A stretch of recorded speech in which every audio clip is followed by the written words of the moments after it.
Friends, आजकल divorce के cases बहुत बढ़ रहे हैं और कपल्स के बीच में डिस्प्यूट्स भी बहुत ही ज़्यादा बढ़ते जा रहे हैं। कई बार ऐसा देखा जाता है कि बहुत ही छोटी-छोटी बातों को लेकर कपल्स के बीच में झगड़ा हो जाता है और वही झगड़े आगे जाकर तलाक का रीज़न बन जाते हैं। कई बार ऐसा भी होता है कि शादी के कुछ ही महीनों बाद कपल्स तलाक लेने के बारे में सोचने लग जाते हैं और वो कोर्ट में डिवोर्स की पिटीशन फाइल कर देते हैं। लेकिन उनकी डिवोर्स की पिटीशन डिसमिस हो जाती है क्योंकि उनको ये बात पता नहीं होती है कि शादी के कितने टाइम के बाद उन्हें डिवोर्स की पिटीशन कोर्ट में लगानी चाहिए और तलाक लेने के लिए कपल्स को कितने टाइम तक अलग रहना जरूरी होता है जिसके बाद में वो तलाक ले सकते हैं। तो दोस्तों, लोगों को इस बारे में बिल्कुल भी पता नहीं होता है और वो सीधे डिवोर्स की पिटीशन को फाइल कर देते हैं और उनकी पिटीशन डिसमिस हो जाती है, जिससे उनका पैसा और समय दोनों ही बर्बाद होता है, भले ही कपल आपसी सहमति से ही तलाक क्यों ना ले रहे हों। फ्रेंड्स, आज की इस वीडियो में हम डिटेल से इस बारे में जानेंगे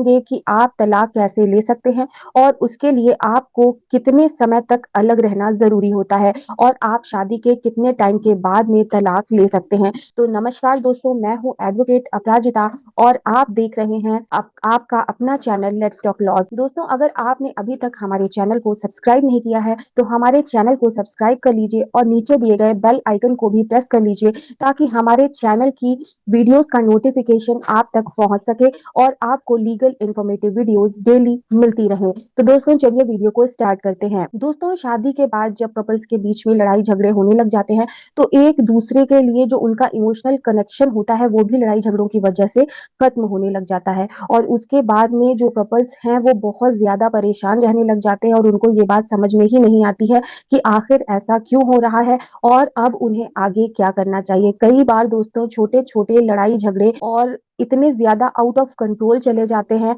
उनके ईगो तक पे बात आ जाती है और जो कपल्स हैं वो तलाक लेने के बारे में सोचने लगते हैं। तो अगर पति-पत्नी का लड़ाई झगड़ा बढ़ गया है और वो तलाक लेने के बारे में सोच रहे हैं, तो मैं यही एडवाइस करूँगी कि उनको पहले आपस में दोनों कपल्स को बैठ करके जो भी लड़ाई झगड़े के पॉइंट्स हैं, जो भी मिसअंडरस्टैंडिंग्स वगैरह हो रही हैं, उनको दूर करने की कोशिश करनी चाहिए और अपने रिश्ते को बचाने की कोशिश उनको करनी चाहिए। और अगर अगर कपल्स ये चाहते हैं तो उनको अपने फैमिली मेंबर्स को भी इन्वॉल्व करना चाहिए, अपने पेरेंट्स अपने फ्रेंड्स को भी वो इन्वॉल्व कर सकते हैं। फ्रेंड्स और पेरेंट्स वगैरह जो होते हैं, जो घर के बड़े होते हैं, वो आपकी काउंसलिंग कर सकते हैं और छोटी मोटी चीजों को आप दूर करके, मिसअंडरस्टैंडिंग्स अगर हो रही हैं तो उनको दूर करके आप अपने रिश्ते को बचा सकते हैं।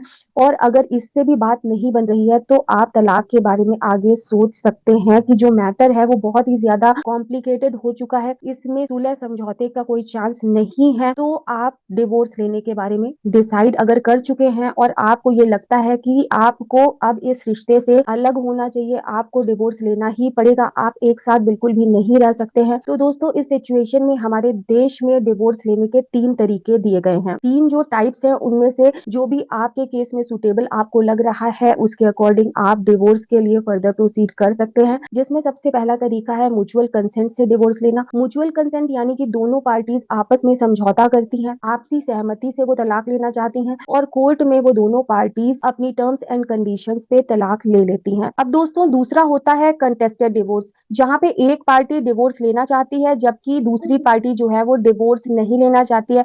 ऐसे में हिंदू मैरिज एक्ट के सेक्शन 13 में डिवोर्स के कुछ ग्राउंड्स दिए गए हैं। कंटेस्टेड डिवोर्स के केस में अगर आपको तलाक लेना है तो वो जो ग्राउंड्स दिए गए हैं उनमें से किसी एक ग्राउंड का होना बहुत ही ज्यादा जरूरी होता है।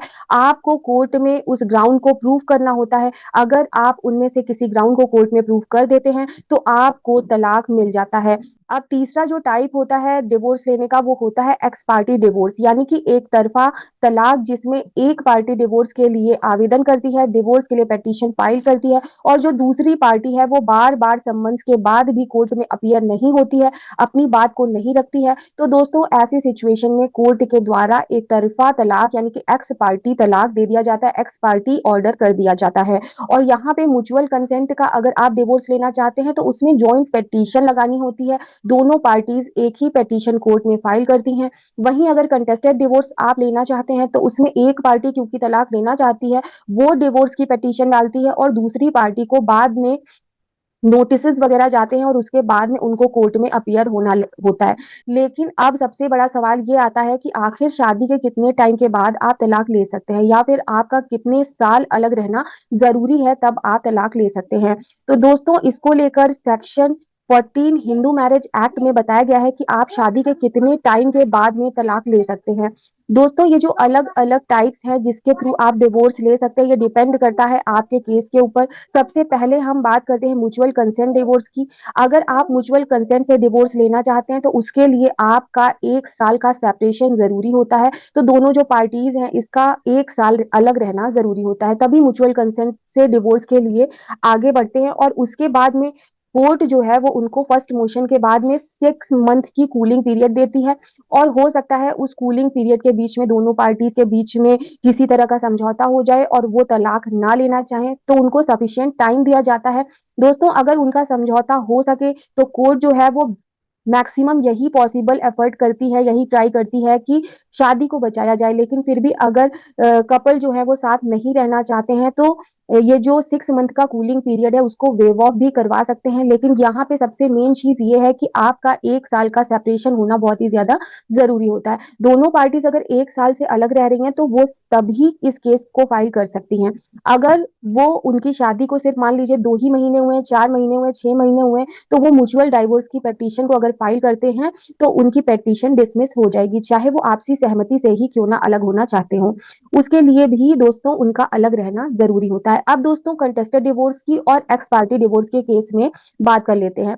दोस्तों कंटेस्टेड डिवोर्स के केस में भी जो पार्टीज हैं उनकी शादी का 1 साल पूरा हो चुका होना बहुत ही ज़्यादा ज़रूरी होता है। अगर उनकी शादी को अभी 1 साल कंप्लीट नहीं हुआ है तो वो तलाक नहीं ले सकते। मान लीजिए कि दोनों पार्टीज एक ही घर में रह रही हैं और उनकी आपस में बन नहीं रही है और वो तलाक लेना चाहते हैं और उनकी शादी को 1 साल पूरा हो गया है, तो वो एक ही घर में रहते हुए भी अपने ग्राउंड्स को प्रूव करके तलाक ले सकते हैं। और वहीं पे हिंदू मैरिज एक्ट के सेक्शन 13 में जो ग्राउंड्स दिए गए हैं उनमें से एक ग्राउंड आता है डिजर्शन का ग्राउंड, जिसका मतलब है कि दोनों पार्टनर्स में से किसी एक ने बिना किसी सफिशिएंट रीजन के, बिना किसी वैलिड रीजन के सेकंड पार्टनर को अगर एक पार्टनर छोड़ करके चला जाता है, अलग रहने लगता है, तो इस सिचुएशन में डिजर्शन के ग्राउंड पर अगला पार्टनर जो है वो तलाक के लिए जा सकता है। लेकिन दोस्तों यहाँ पर एक कंडीशन ये है कि अगर पति या पत्नी में से कोई अलग चला गया है, बिना किसी रीजन के अलग रह रहा है, तो अगर 2 साल तक वो अपनी वाइफ या अपने हस्बैंड से अलग रहते हैं तभी उनको